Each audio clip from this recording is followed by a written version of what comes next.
Gracias, presidenta. Ministra. Publica esta semana Clara Serra un artículo en la prestigiosa revista Jacobin en el que empieza diciendo: muchas más mujeres, desde nuestras abuelas hasta nuestras adolescentes de la generación Trap, saben que el feminismo tiene que ver con ellas. Y esto es la mejor noticia para empezar el curso.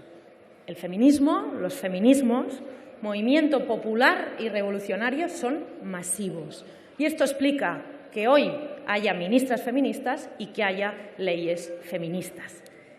Pero hoy esta ley ha perdido la oportunidad de mejorar aquellos aspectos que ya señalábamos en el debate anterior y que no han llegado mejorados, digamos. Hay una sola enmienda en la disposición inicial de la ley, pero no en el articulado. El primer problema que nosotros tenemos con la ley es que lo deja todo en manos del Código Penal. Y esto tiene dos problemas. El primero, señorías, es un poco incómodo que hablen todo el rato. Sí, señora Bahí, les pido silencio, por favor. No sé si en todos los temas hay el mismo bullicio. Parece que cuando se habla de feminismo y de violencia sexual importa menos. Decía, el primer problema que nosotros tenemos con la ley es que lo deja todo en manos del Código Penal. En primer lugar, formula el consentimiento tal como lo haría el Código Penal, es decir, como un binomio, o sí o no, como si fuera un interruptor, y es obvio que el consentimiento es mucho más complejo y las relaciones sexuales así lo son.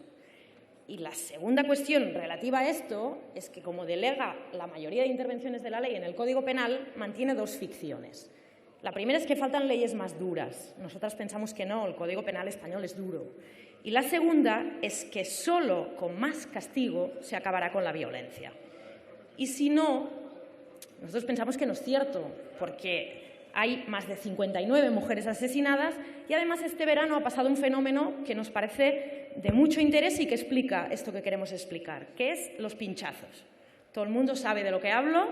Este verano se han popularizado en las fiestas que las mujeres se las pincha para ejercer sumisión química. Y al final del verano resulta que la mayoría de pinchazos no tenían ni droga, que eran para aterrorizar a las mujeres. ¿El hecho de que la ley incorpore la sumisión química es positivo? Obviamente. Es, de hecho, un paso necesario porque era algo que no estaba incorporado en materia de violencia.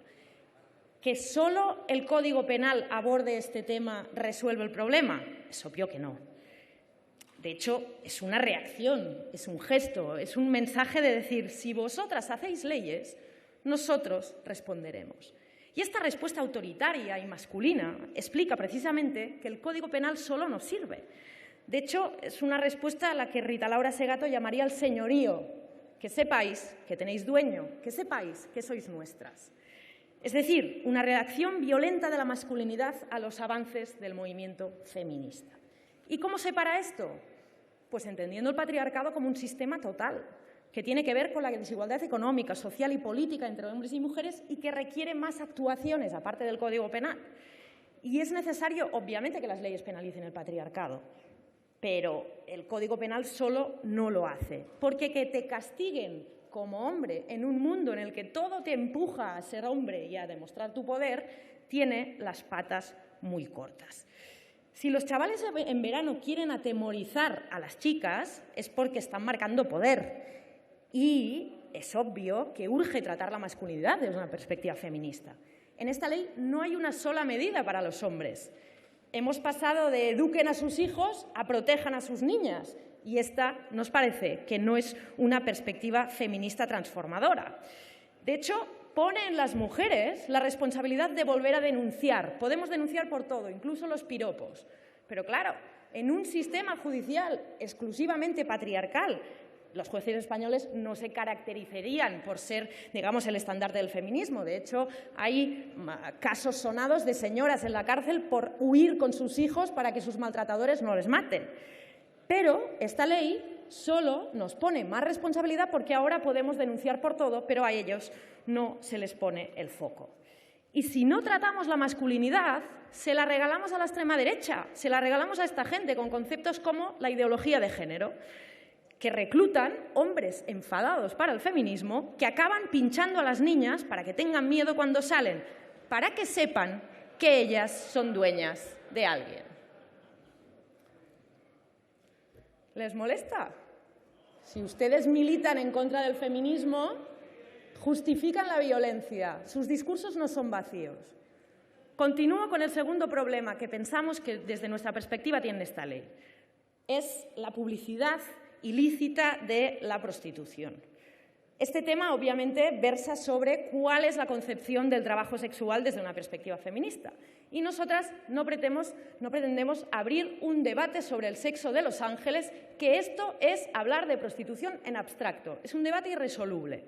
Nosotras pretendemos hablar de materialidad.